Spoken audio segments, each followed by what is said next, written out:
ಪ್ರಭು ಯೇಸುವಿನಲ್ಲಿ ವಾತ್ಸಲ್ಯ ಉಳ್ಳವರೇ, ಒಳ್ಳೆಯ ಒಂದು ದಿನ ವಾಕ್ಯದಲ್ಲಿ ನಿಮಗಾಗಿ ಹಾರೈಸುತ್ತೇನೆ, ಪ್ರಾರ್ಥಿಸುತ್ತೇನೆ. ಸಂತೋಷವಾಗಿರಿ.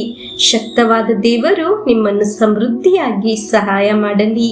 ಪ್ರತಿನಿತ್ಯ ಅನುಗ್ರಹವಾಗಿ ಮಾರ್ಪಡಿಸುತ್ತಿರುವುದಕ್ಕಾಗಿ ದೇವರಿಗೆ ಸ್ತೋತ್ರ ಸಲ್ಲಿಸೋಣ.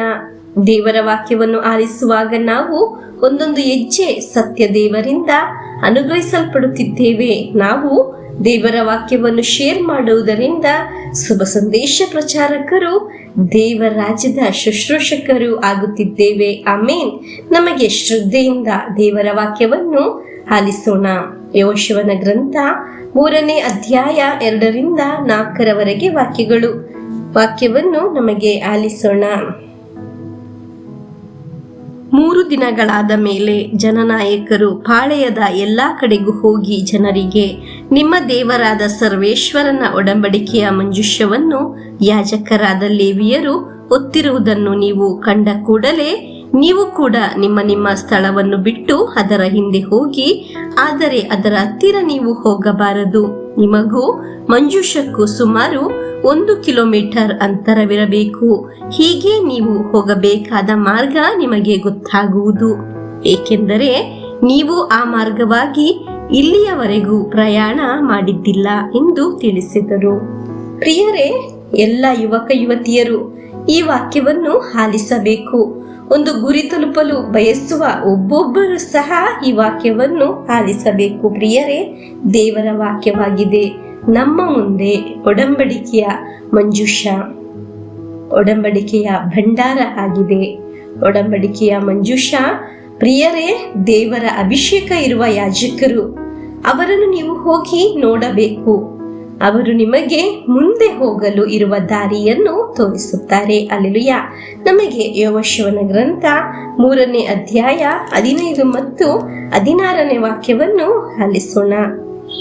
ಮಂಜೂಷವನ್ನು ಹೊತ್ತ ಯಾಜಕರು ಜೋರ್ಡನಿಗೆ ಬಂದರು. ಅದು ಸುಗ್ಗಿಯ ಕಾಲ. ನದಿ ದಡ ಮೀರಿ ಹರಿಯುತ್ತಿತ್ತು. ಯಾಜಕರು ಬಂದು ನೀರಿನಲ್ಲಿ ತಮ್ಮ ಕಾಲುಗಳನ್ನು ಇಡುತ್ತಲೇ ಹರಿಯುತ್ತಿದ್ದ ಜೋರ್ಡನ್ ನದಿಯ ನೀರು ನಿಂತು ಹೋಯಿತು. ಮೇಲಿಂದ ಬರುತ್ತಿದ್ದ ನೀರು ಬಹು ದೂರದಲ್ಲಿದ್ದ ಚೆರೆತಾನಿನ ಬಳಿಯಲ್ಲಿರುವ ಆದಾಮ್ ಊರಿನ ತನಕ ರಾಶಿಯಾಗಿ ನಿಂತುಕೊಂಡಿತ್ತು. ಕೆಳಗಿನ ನೀರು ಅರಬಾ ತಂಗಿನಲ್ಲಿರುವ ಲವಣ ಸಮುದ್ರಕ್ಕೆ ಹರಿದು ಹೋಯಿತು. ಜನರು ಜೆರಿಕೋವಿನ ಎದುರಿನಲ್ಲಿ ನದಿ ದಾಟಿದರು. ಪ್ರಿಯರೇ, ಒಡಂಬಡಿಕೆಯ ಮಂಜೂಷವನ್ನು ಹೊತ್ತ ಯಾಜಕರ ಪ್ರಾರ್ಥನೆಯಾಗಿದೆ ಒಂದು ದಾರಿ ಲಭಿಸಲು ಕಾರಣವಾಗಿದ್ದು. ಪ್ರಿಯರೇ, ಯಾವ ಕಾರ್ಯದಲ್ಲಿ ನೀವು ನೋವನ್ನು ಅನುಭವಿಸುತ್ತಿರುವುದು? ಒಡಂಬಡಿಕೆಯ ಮಂಜೂಷವನ್ನು ಹೊತ್ತ ಯಾಜಕರ ಪ್ರಾರ್ಥನೆ ಸಾಕು ಆ ಸಮಸ್ಯೆ ಪರಿಹರಿಸಲು. ಆಮೇನ್. ಇಂದು ಅನುಭವಿಸುವ ಸಮಸ್ಯೆಗಳಲ್ಲಿ ಒಂದು ಉತ್ತರ ಲಭಿಸಲು ಕಾರಣವಾಗುತ್ತದೆ. ನಮಗೆ ಪ್ರಾರ್ಥಿಸೋಣ. ಪ್ರಭುವೇ, ನಮಗೆ ಮುಂದೆ ಸಾಗಲು ಇರುವ ಒಂದು ದಾರಿಯನ್ನು ತೋರಿಸಿಕೊಡಿರಿ ಸ್ವಾಮಿ. ದೇವರ ವಾಕ್ಯವನ್ನು ವಿಶ್ವಾಸದಿಂದ ಸ್ವೀಕರಿಸುವ ನಮಗೆ ಇರುವ ದಾರಿ ಲಭಿಸುತ್ತದೆ, ಗೋಚರಿಸುತ್ತದೆ. ಅನುಗ್ರಹವು ಗೋಚರವಾಗುತ್ತದೆ. ನಮಗೆ ವಿಶ್ವಾಸದಿಂದ ಪ್ರಭು ಯೇಸುವಿನ ಆಶೀರ್ವಾದವನ್ನು ಸ್ವೀಕರಿಸೋಣ. ಆಮೇನ್. ಪ್ರಿಯರೇ, ನಾಳೆ ನಮಗೆ ರೋಗಿಗಳಿಗಾಗಿ ಪ್ರತ್ಯೇಕವಾಗಿ ಪ್ರಾರ್ಥಿಸೋಣ. ನಮ್ಮೇ ಪ್ರಭು ಯೇಸು ಕ್ರಿಸ್ತರ ವರಪ್ರಸಾದವು, ದೇವರ ಪ್ರೀತಿಯು, ಪವಿತ್ರಾತ್ಮರ ಅನ್ಯೋನ್ಯತೆಯು ನಿಮ್ಮೊಡನ ಇರಲಿ.